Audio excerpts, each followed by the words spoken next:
আমার একটা ট্রিমার ছিল, তো আমার রুমমেট আমার কাছ থেকে ট্রিমারটা নিছে, নেওয়ার পর ও কাজ করে চলে আসছে, আমার কাছে দিছে, এই পর্যন্ত ঠিক আছে।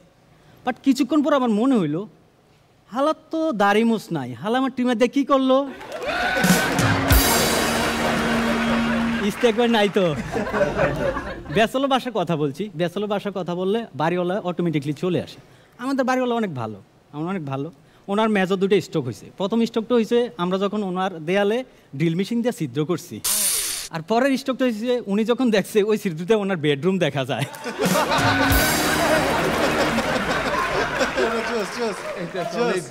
আমাদের বাড়িওয়ালা আমাদের অনেক খোঁজখবর নেয়, আমার খবর নেই। একদিন ওনার সিঁড়ির উপর দাঁড়িয়ে রয়েছি, উনি এসে বলতেছে, বাবা 9 মাস চলতেছে। আমি কংগ্রাচুলেশন আঙ্কেল, আংটিরে ডাক্তার দেখান, 9 মাসের ভাড়ার কথা বলতেছি।